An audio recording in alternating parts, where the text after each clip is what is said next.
Back everyone. Last video I talked a lot about making sure that your sample was random so that you had a whole bunch of different voices all contributing to whatever it was you were sampling about so that you knew you had everything covered from the entire population.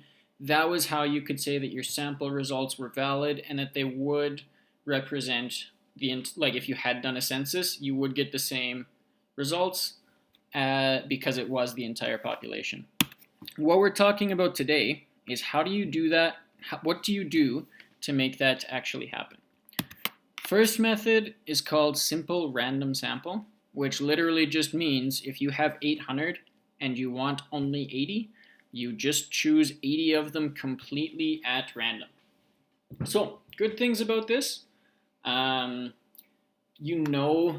You can't have any surveyor bias in it because it's not like they can cherry pick who they're taking. If you randomly assign a number to every student in an alphabetical list and then get a random number generator to choose 80 numbers, well, unless your surveyor knows how to rig the random number generator, you're going to have 80 random students. So that's a good thing, is that this is random. However, you have no guarantee that you're going to get full representation of your student population. So in this example, I said that I want to have 80 students in total, and at our school we have grade 9, 10, 11, and 12. So if I want 80 students in total, it kind of makes sense that I should have 20 from each grade. And that way we can make sure that each grade is being fairly represented. And out of those 20 from each grade, maybe we want to have a 50-50 male-female representation. So maybe we want to go 10 and 10 on each one of these. But then, hold up, because there's already something that I'm not taking into account. What if you are someone who does not really feel like you identify with just one of those? Now I'm already running into issues with going 10 and 10 because I've excluded that group entirely, and this is supposed to be random so that everyone has a chance. So going back to where I was taking this originally, we would ideally like, let's just say the 20 from each grade part, we would like to have 20 students from each grade. However, if we do this totally random, we might end up with 30 from grade 9, 15 from grade 10, 25 in grade 11, and then, what would it be? 20, no, that's not right. It would only be 10 in grade 12. And so that doesn't seem entirely fair to your grade 12 class. So that's the issue with the totally random sampling, is that you don't know for sure you're going to end up with this over here, which is the ideal. You do know it'll be random, but it might not completely represent your population. So maybe we do something that's called systematic, where we line up our population, so we use the same ordering technique, but now if we only want 10% of the population, well, that means every 1 out of 10 people. So we are going to choose, let's say 4 is the example that I used. If we're going every 1 out of 10, well, let's use 4, let's use 14, 24, 34, and now we've got a bit more control over choosing an equal part of each of the population. Tricky part with this is lining up your 500 people in order so that you're going to make sure, like maybe you do all the grade 9s in the first 125 and then grade 10s and then 11s and then 12s, so that when you choose 14, 24, 34, these are all your grade 9s, and then you have all your grade 10s and then all your 11s and all your 12s, and you're getting a more even distribution that way. The issue that we get into there is that then we can actually start to manipulate this a little bit, and it's not entirely random, but it does give us a bit more control over making sure we have all of our demographics covered. So maybe if that's what we're trying to do, we should come up with a better way of doing that. And that's called stratified sampling.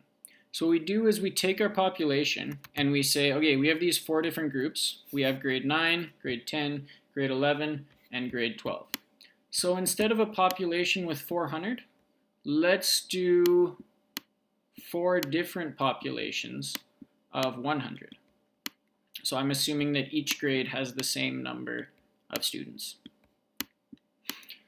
And now, rather than choosing from our whole population of 400, which might only give us 10 grade 12s, and that wouldn't be fair to everyone else, what we do instead, sorry, 10 would be fair because now we're only talking about 40 students. I was referring to the last example where there was 800. But let's say instead that we're going to do it this way with stratified. So we've got these 4 different groups. You choose 10 from here, 10 from here, 10 from here, and 10 from here. And that guarantees that each one of your strata, so each group, is going to be equally represented. Now, I also talked about sorting into male and female. So maybe what we do at this point is we say, okay, yes, there are, let me choose a different color. Yes, there's 100 grade 10s. Let's say there's 50 boys, 50 girls. Now we have further stratified our data. And if we go into the grade 11 category, let's say 45, 45, and then let's say there's 10 people who aren't comfortable with just male, female. So now we've got 3 different groups that we have stratified into, and we can kind of use some proportional ratios to be like, okay, these groups obviously don't get the same number from each because there's more in these 2 over here, but you can use that to make your ratios work out so that each group is still fairly represented. Okay, another strategy would be cluster sampling. So if you have, again, let's go with grade 9, 10, 11, and 12. Maybe that's too much to do a full census. But what we're going to do instead is, okay, we've got these 4 strata. Let's sample every single one of our grade 9s. So we're doing a census on part of the population, which isn't entirely the correct usage of the word census because that means the entire population, which would be all 4 of these quadrants here. But we're surveying this entire group, which is one of the groups within your whole population.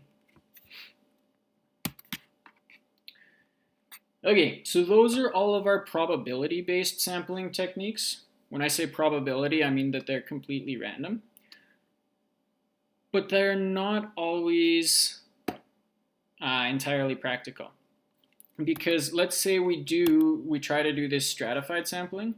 Let's say that we pick 5 people from right here, but only 4 of them actually want to participate. Well, now we have to go back into the pool and choose someone else, but because we're reselecting, well, now this isn't entirely random anymore because we have disqualified a certain subset of this 50 people here. So we've disqualified the ones who didn't want to do the survey, which is important because it means any part of your survey that relates to the actual wanting to do the survey part, you are not going to have that voice anymore. Let's take a look at a different example. If we want to talk about sleep deprivation, and this is going to be self-selected, meaning that people who don't want to do the survey, their voice is not represented. Let's think about someone who wouldn't want to do a survey that they didn't have to do. If you're talking about sleep deprivation, well, tired people don't normally like to do extra work. So what's going to end up happening if you do a self-selected sleep deprivation survey is a lot of your respondents are going to be people who aren't actually feeling all that tired in spite of being sleep deprived. Because all of your worst sleep deprived people are going to really not want to do the survey, so you're not going to get that answer. So when we say that this is more convenient. Like, yeah, you don't have to go hounding people to do something they don't want to do. So it's a lot easier, but it is not as reliable because you have that missing voice from your survey, from your sample. Another kind of not totally random sampling is convenience sampling. So let's say I give you an assignment where I need you to survey 10 people, and you are like, okay, I live with my family. There's a few people I can use right there, and then I'll text some of my friends, and I'll also text my cousin, and now that's my 10 people. Yes, super convenient. However, that is not random at all. Typically, people who live in the same household tend to have similar beliefs about things and like a similar kind of mindset. So if you're only surveying people who you're related to, you are missing out on a ton of other different ideas and like the voice from all of those other parts of your population out there. So yes, you can do that because it's convenient, it's easy, but it's not going to give you the same quality of results as if you had a truly random sample. Okay, these two graphs right here are going to be your exit task. So I'm going to say refer to blah, blah, blah slide. I don't actually know the number. I'll look it up. Refer to this one. And what I need you to do is tell me what is wrong with these two graphs.